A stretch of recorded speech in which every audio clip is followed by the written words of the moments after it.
episode 2 of Life Gave Us Material. And boy, did it. More than we bargained for. My name's Taylor. I'm Sabrina. I realized we didn't do that in the introductory. We did not, but that's okay. That's what keeps life interesting. Yeah. The things we forget and later remember. Which is you far more than me. Yes. Also me. I'm going to stop talking now. What are we talking about today, Sabrina? We're just gonna dive right into deep end. We're gonna talk about the biggest losses in our life. So tell me about the biggest losses in your life. Should I start at the beginning of my poop show? Sure, go right ahead. Okay. So 2023, coming off of 2022, I was like, 2023 it's just gonna be a gentle year. It's going to be an amazing year. Yeah, it was going to be your year. It was going to be my year. I was turning 30. And, which was actually fun because we met in Texas and had my birthday. So her and her husband and me and my husband and our dog went down there. That was before Cookie was here. Yes. And, my rib. Sorry, folks. Okay, I think. Are you okay? Yeah. Yeah. So we went down to Magnolia in Texas, like Chip and Joanna Gaines. That was so fun. It was very fun. Except for the fact that I was sick. So going into 2023, I was like, this is going to be my year. This is going to be wonderful. And then I got sick. We didn't know what I was sick with. We couldn't figure it out. But I was really sick for like weeks. Month? It was over a month, wasn't it? Yeah. And we couldn't figure it out. I went to the doctor multiple times and finally, they were going to run a bunch of tests. And about 3 days or so before April ended, I started to get better. And my doctor thought maybe I had CMV, which is cytomegalovirus, or however you say that. She thought I might be on the tail end of that. She wasn't sure. But the significance in it started lifting like a few days before May started, or it might have even been like around the 1st of May, is I was so sick I could barely function. And then I started getting better, and on May 5th, my dad dropped of a massive heart attack. And by nature, I'm very much somebody who, when somebody I love is hurting, I drop everything to be with them. And if I had been super sick, I couldn't have done that. But thankfully, I was okay enough to go. And so my husband had work, and I was going to try to get to my dad as quick as possible because he was actually traveling when it happened, and my mom was at home. And in my brain, it was go help dad out, get him better, and get him back home. I didn't realize that when my dad had his heart attack, he coded for at least 5 minutes on the floor of a hotel. And when I found that out, I was actually a part of the way to the hospital where he was located, and I turned around and went and got my husband and my dog, and we started off, and that became an intensely painful roller coaster of the process of my dad's heart transplant. There are no words to describe what we all went through during that time. And then, during that time, you had something happening. Yeah. It was terrible. Oh, I'm supposed to tell you about it. Yes, exactly. I thought it would intertwine better than kind of doing the separate. Yeah. So, I actually couldn't go to fly to support Taylor during this hard time because I found out that we were miscarrying our first baby, After infertility. Yeah, after going through infertility and some treatments. Which, And prefacing it, infertility was something that was near to my heart because I was actually also going through it at that point in time. My husband and I had been married for, I think, how many years was it? It was a while. And we hadn't conceived a baby. And so, yeah, it was a big deal when you got pregnant. Yeah. So the same day that your dad had his massive heart attack, I actually went to the clinic because I started spotting. Mm-hmm. And I was concerned that there was something wrong. And so when I called you to tell you that my provider said everything was fine, which it wasn't, we later found out, was when you told me that your dad had the heart attack. I remember where I was. I had turned around and I was actually traveling back home to get Albert and Murphy because I had just found out that it wasn't just a heart attack. I mean, heart attacks are bad, but he had coded. Yeah. That's where I found that. And so it was a terrible time for both of us. We were both going through such a trauma during that time. And yeah, it was bad. It was so bad. And then, so my dad was not supposed to live. The man coded 6-7 times. Mm-hmm. There was a point where we actually gathered around his bedside. He was on full life support. And I had not left his side barely. Like, I had slept in 80 hours, like maybe 8.5 hours or so, sporadically. I'm a daddy's girl. I was heartbroken in ways that I can't even describe. And by God's mercy and grace, they were able to transfer him to Mayo Clinic and begin the long journey. And this is the very short version of the heart transplant process. I had went home to rest up when he was transferred to Mayo because my siblings and my mom at that point were able to go and support and whatever. And I needed some rest.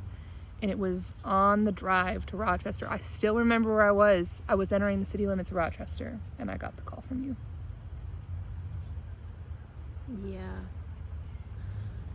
Yeah, so May 5th, massive heart attack, and we got to see our baby for the first time in ultrasound, and they said everything's fine, it's right where it should be. But I kept spotting, and you had a mother's intuition. Yeah. Something wasn't right. So that was on Friday. On Tuesday, I was doing the dishes, bent down to get something out of the cabinet, and I felt life die within me. Yeah. But I had hoped, because other people's stories I relied on, that I would keep this baby where promise. It sounded like they were going to lose and then didn't. Yeah. So I went in for an ultrasound on that following Friday, May 12th, and there was no heartbeat. I cannot even tell you, like, when you called me. Yeah, I couldn't even talk. Yeah, it was... I'm going to get emotional. When you called me, I was entering the city limits of Rochester. My father was dying. We didn't even know if he was going to live at this point. It was kind of a Hail Mary, if you will. And in that moment when she called me and I knew that she was losing her first child, I knew I couldn't drop everything like I normally could and go be there with her. I had to be there for my dad in that moment. And that was one of those instances where it's like you want to be two places at once and can't, and it guts you in such a way you can't even describe it. And I just remember being like, do you have somebody with you? Like, I felt so helpless, and like my hands were so tied. Yeah, thankfully I had a friend with me, and we had a whole day planned, but that got canceled because I obviously reasons, I could not stop crying. If you ever are pregnant and you go in for an ultrasound and there should be a heartbeat and they're like, there's no heartbeat, That is, there's no words to It's describe a that. unique pain that you don't understand until you go through it. Yeah. Like, it was bad. I am really good about holding it together in front of other people. But as soon as the nurse practitioner If walked out of the somebody room, could get a PhD in holding it in and together, yeah, exactly. I don't think I have ever not been able to. That was like the first time I wasn't able to control myself to not cry. And since there was no heartbeat, they also had to do some labs. And so it was very hard to then go to the room and get my labs drawn, and I was just crying. I couldn't hold it back. And so thankfully I had a friend with me, and she was able to drive me back home. And I think that's also why that trauma ever since then, since I was in the passenger seat when it happened, that I have a really hard time being the passenger. it's muscle memory. Yeah, my body remembers that trauma. And so No cookie. I get a lot of anxiety when somebody else is driving, not because You don't trust them. Yeah, It's because you feel all those emotions and my body's like, this is not safe. yeah. And it's been really helpful to realize that that's what's happening when I'm the passenger in the vehicle. It's nice because it helps with identifying. Yeah. Because sometimes like things, they feel like such a mystery. It's like, why am I this way, or why am I and when you can actually identify why. Yeah. So we spent Mother's Day weekend in a very hard place, both of us actually. Yeah. You know, Taylor with not sure if her dad's gonna pull through, and me losing our miracle baby, and not sure how I was gonna go forward. So that was like one of the hugest That was so traumas hard. of 23. That was so hard. So during that time, I had actually dropped everything. My mom's handicapped, physically handicapped. She's in a wheelchair, and so I dropped everything to try to go and support both her and my dad, to just get her back and forth to where dad was at, and that's a whole nother story. But during that time, I was just kind of living down in Rochester, trying to help where I could. Basically survival mode. Basically survival mode. Yeah. It's awful. And we had a big misunderstanding between us. oh yeah, It was a rough patch for us, but we made it through. It was so hard because we were both going through two traumas at the same time. And there was this element of we weren't feeling necessarily validated by the other person in our trauma. Like, we were trying to the best of our ability, but we were so heartbroken in that moment, both of us. It was just too much to process. It was too much to process. And so, and that's something like coming away from the trauma and healing in a lot of ways, we were able to recognize it was a lot of the trauma talking. And it wasn't, anytime you and I have had like an altercation in our friendship, it's so hard, but it's so sweet because I feel like every single time we have come back stronger in our friendship and in our bond. And I love that. I love that about us. It's like we don't give up on each other. It's kind of like that. If you get tired of me, go take a nap. That's how we are. It's like, okay, I need a moment to process what I'm going through. And we both needed a moment to process what we were going through. So we took those moments. Yeah, and in a way, both of our lives shattered. They shattered in a million billion pieces. And as I mentioned, I was going through infertility as well.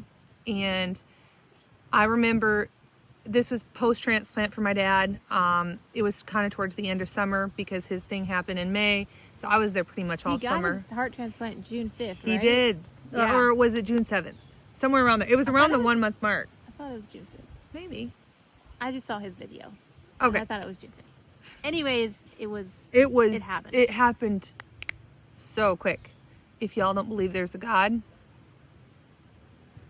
I got stories. I got stories. Well, that's why we're here. That's why we're here. Yeah, to remind you there is a God. There is a God. And I would expound Even further. in the crap of life. Sorry. No. Oh, okay. You're good. Okay, good. You're always good. I was gonna say I'm always good. You're always wonderful.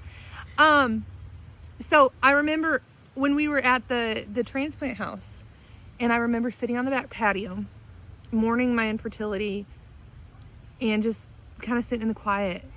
And I started coming to terms with the fact, because at that point I'd never gotten pregnant, and I came to terms with the fact that I wasn't gonna ever get pregnant, and adoption would be what was gonna get us our family.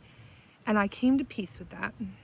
And shortly thereafter, I went home. That ended my stint living in the Rochester area helping out my parents. I got home, and shortly after I got home, I got pregnant. And we were excited. It was so unexpected, and we were so excited. And I was dreaming because I was like, okay, Taylor got pregnant. I was in the middle of our 3rd round of infertility treatment, and I was like, it'd be great if I would get pregnant too. I didn't, but she was pregnant, and we were thrilled. Yeah. But like you, I had intuition in the beginning something wasn't right. The day after I got the positive, I was like, something's not right. We need to get further testing.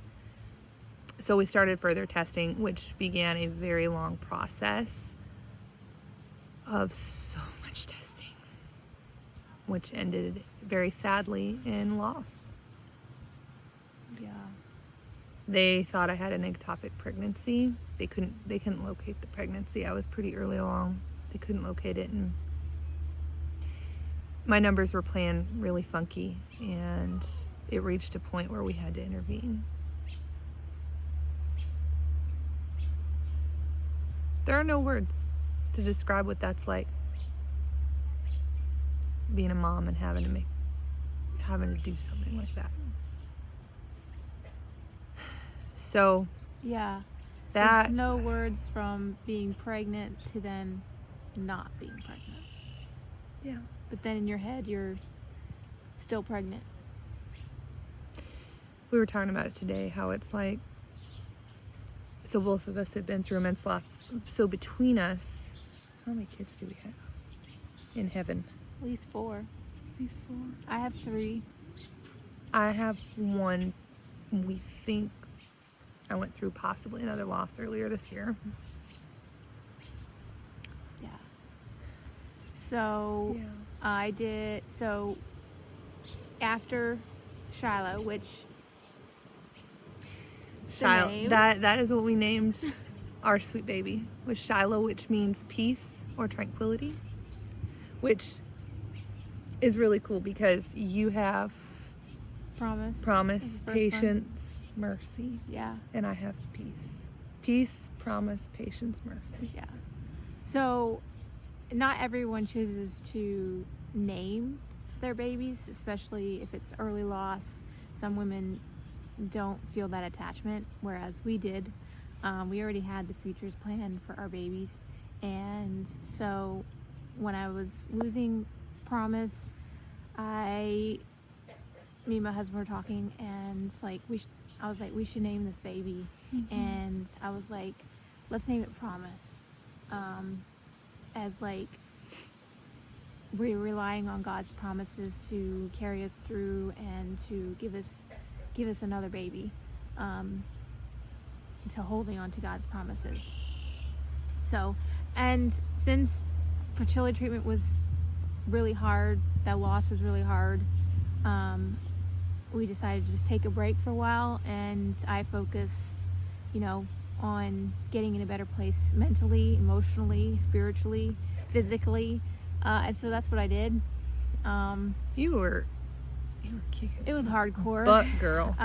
Made a lot of changes health-wise. It was, I don't even have the words. You were amazing. Yeah. You are amazing. Yeah, it did. It wasn't word, are. A lot of changes in hopes to get my body in a better place to conceive naturally. And so I did.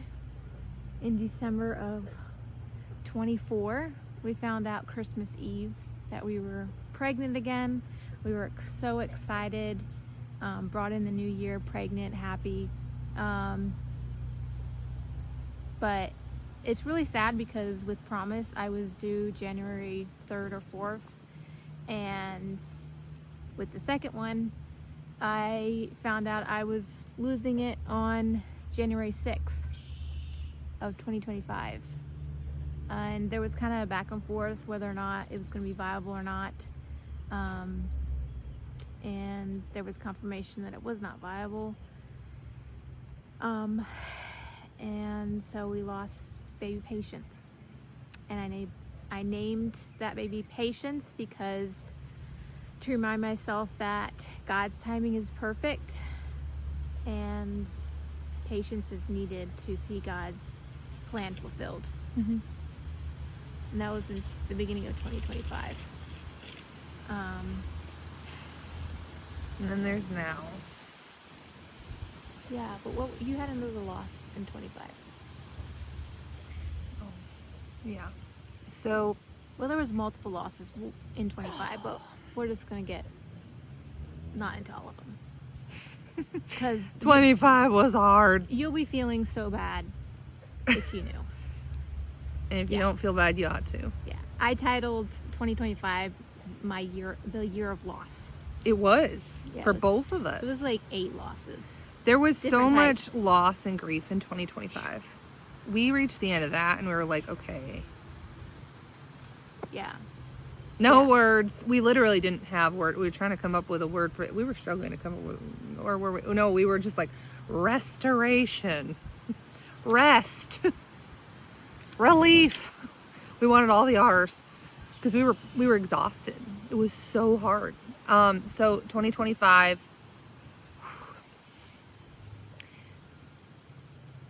I feel like this is getting to be a long podcast, so I won't delve into all of 2025, but the most significant loss of 2025 was my dog. So for most people, you know, when you have a pet, you love your pet, but it's a pet. Our dog was like a family member. He had come into our lives when I was going through severe depression. He became like my emotional support dog, if you will. He was a big hunk of love. He was a red heeler, German Shepherd cross. He was a big, beautiful red dog. And he was so healthy. And so he was larger than life. Mm-hmm. He was larger than life. And he loved Sabrina. It was so funny because he wouldn't see her for a while, but all I had to be like, you want to see Sabrina? But I would say, Sabrina? Want to see Sabrina? And he'd be so excited. He went from being a very healthy dog to practically overnight very sick. I remember one day we came home and he was violently chewing grass. We've never seen him consume that much grass. Like sometimes dogs do that when they're feeling a little tummy upset. Like he was just consuming it like a horse. And so I remember telling you over Polo, pray for Murph. He seems like his tummy's off. He's eating a lot of grass. And I kept watching him and he was just not getting better. And then he started refusing to eat. And we would offer him his favorite stuff and he wouldn't accept it. And we would go to the park and he didn't have the energy. And it was totally night and day to what we were used to with him. So we ended up taking him to the vet and finding out his white counts were off the charts. They had never seen anything like what they were seeing in him. They couldn't believe he was standing upright. And he was diagnosed with very aggressive cancer. You want to show them a picture of Murphy? Oh, yeah. And so during this time, we had started going through Psalms Daily Grace Co. Oh, yeah. Right? We started in So August. during the summer of last year, we started, and I think it's spring, summer, we started feeling a pull in both of our hearts that we needed we needed to do something about our individual devotional lives because they were kind of at a standstill, if you will, or not what we wanted them to be. And so we started talking about it, and we're like, accountability and how that would look. And we decided, let's kind of do the same study, where we weren't sure what we were going to do, but let's do the same study and go through it and then share on Polo the gleanings from each devotional every morning. And so she had a ton of the Daily Grace Co. Devotionals. Like, you had so many. He had a little store. She had a little store. So she's like, we should do that because, for obvious reasons. I'm like, okay, what should we do? For whatever reason, we chose to go through the entirety of the Psalms. This was August 4th that we started it. Mm-hmm. And this was right before my dog got super sick, because he got sick the end of August. Yeah. And it was incredible to see, because in the successive devotions that we did, it was like God was meeting me right where I was at in my grief. Yeah, every day it was like the exact devotional you needed. That I needed. And it's went beyond that, because like currently, well, you for in Habakkuk, it's... We'll get it. We'll get there. Into it. We'll get there. There's so much. There's so much. I want to find a good one of him. Not when he was sick.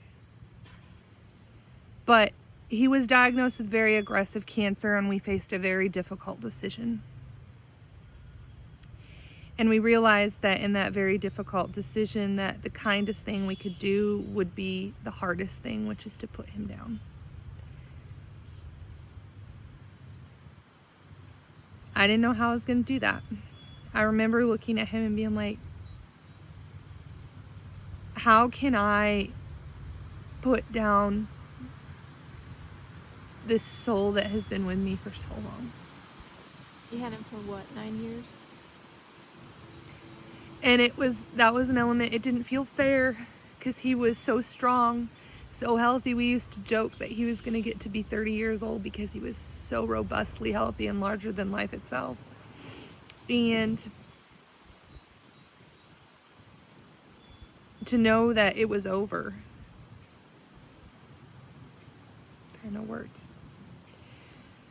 There's so many. Oh, this is a good one. That is a good one. There he is. There he is.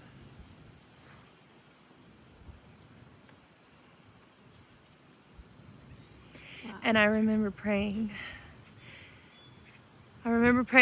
Lord, take him before we have to put him down. Just take him. And I remember telling him that he was getting ready to go to a park called heaven. So hard.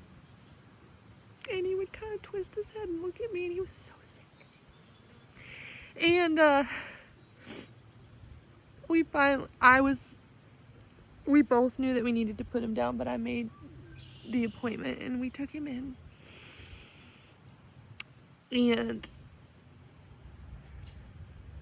God sustained us.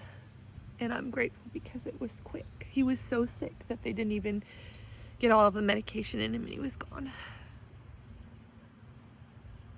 And it was during that time that we were a month away from moving. And so he'll always be our little Staples dog. But this is just a taste of the crap we've been rolling through in the last 3 years. Yeah. Yeah, so... I don't think my mascara is waterproof. Oh, yay. It's okay. Yeah, so today, where we are today, a lot of losses. A lot of loss. And a lot of love. Yeah. A lot of gratitude. Yeah. A lot of why. Yeah. We don't understand.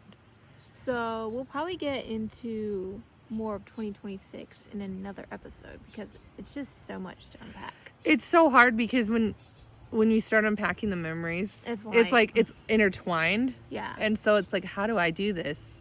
Yeah. What's something you're grateful for as we end this? I was just gonna yeah. say, okay. I was just gonna say that.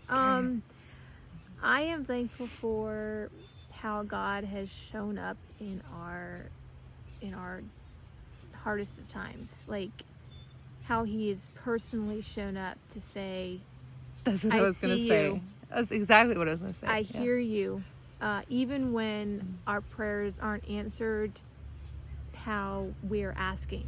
Like we've asked God specifically for how we want things to turn out, and he always answers with himself, like In such a personal way. He's there. He's there. And so as we walk through the fire, he is there. As we walk through the waters, the floods, he is there. And I think that's the biggest thing I've taken away from all of the crap that life has given, is that God is still sovereign. Mm-hmm. He is still good and faithful, and come what may, this is for his glory and for my good. Mm-hmm. So my life is not about getting all my dreams come true. It's about how will God be glorified. So I am thankful for the trials, that I may learn to allow him to be glorified. It's like a refining of sorts. They call it the refiner's fire. Being in the refiner's fire.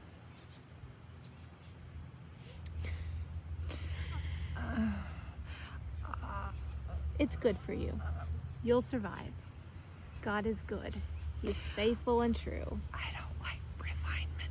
I will keep dragging her through. Don't worry. What do you think?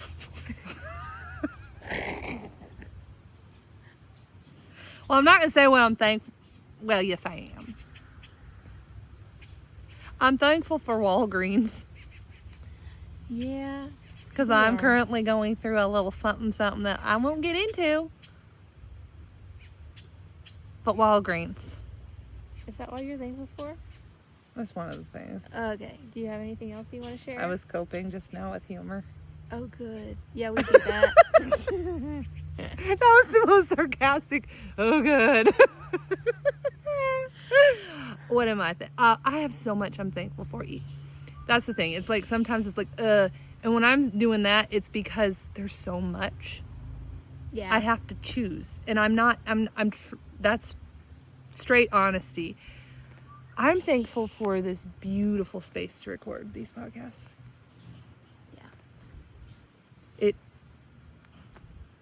I love Tennessee.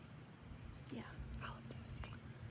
So, ultimately, we are thankful for the material that life has given us, that we may be here to share it with you. We are thankful for God's sustaining love.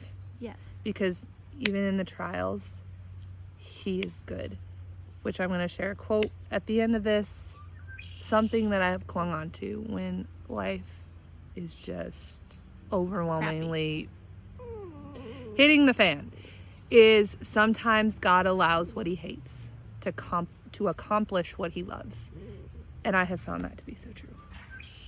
Yes.